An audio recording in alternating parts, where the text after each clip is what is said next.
Entering week 8 of the college football season, Auburn getting ready to go on the road again to take on Arkansas, coming off a tough loss against LSU. James Crepea joins me now to discuss some of the headlines from today's press conference, and we'll start with wide receiver Kyle Davis. He has been dismissed from the team. What do you know about this situation, and ultimately, how does this impact the Tigers? Well, as usual with a lot of player discipline issues, we don't have a lot of specificity, certainly not from Gus Malzahn. You have to try and read code with him sometimes. So at any point during Gus's tenure when he has said something is between himself and the player, that usually means off the field related. That's not performance related. So Kyle Davis is dismissed. What exactly does that mean? Again, specifics were a little bit vague, but nevertheless, you tend to think it's probably off the field.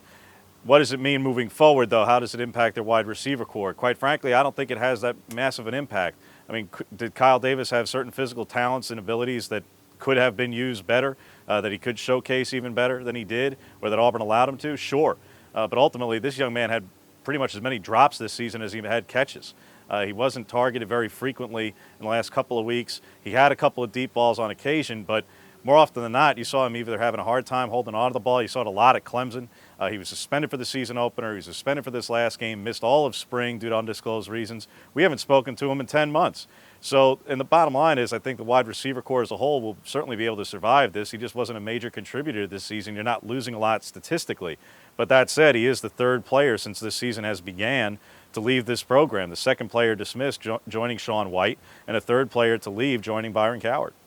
Still some concerns about the play calling and who's actually calling the plays here. Gus Malzahn, is it Chip Lindsey? A big debate there, and that was addressed again today during the press conference. What did Gus Malzahn have to say in terms of that?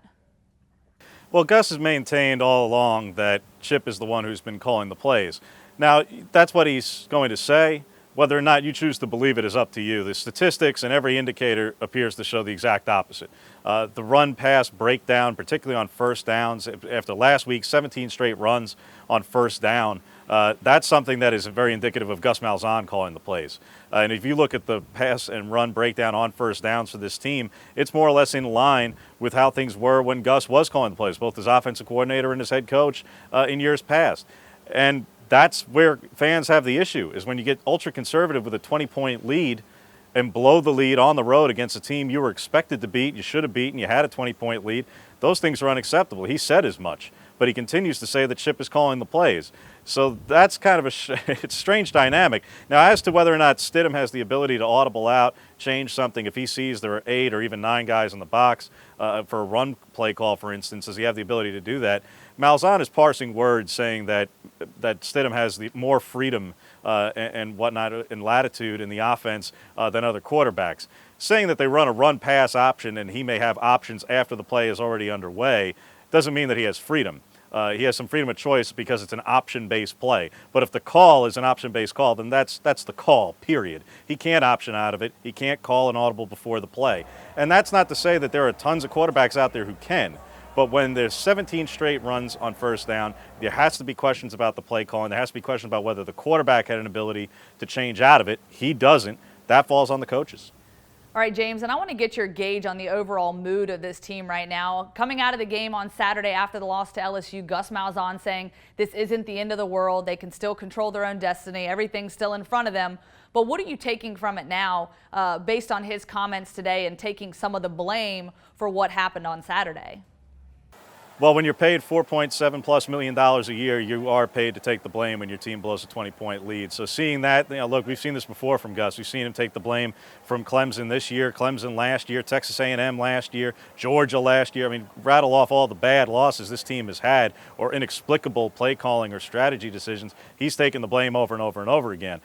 That in and of itself isn't that much to take away. What you did take away from today was the whole line about being able to control one's own destiny. That's gone because it's been brought to Gus's attention that, no, they can't control their own destiny. LSU is in the driver's seat. Alabama is in the driver's seat. Auburn has to rely on LSU losing a game, and they may very well lose a game. They still have to play Texas A&M. They still have to play Alabama. It's not to say that LSU is automatically going to run out the table from here. But Auburn does not control its own destiny right now. They have to rely on the fact that LSU is going to at least lose one game, and then they would be able to control their own destiny. But there's a long way off for that.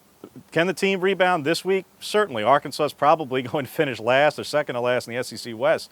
They're dealing with a backup quarterback who's a redshirt freshman. He's huge, but he's a redshirt freshman with very little experience. Auburn is a 2-touchdown favorite for good reason.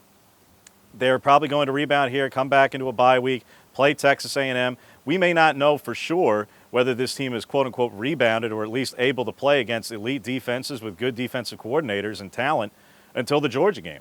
All right, James, thank you so much for insight. As always, we appreciate it. Auburn, Arkansas kicking off at 6:30. And for all your news and analysis, you can visit us on AL.com.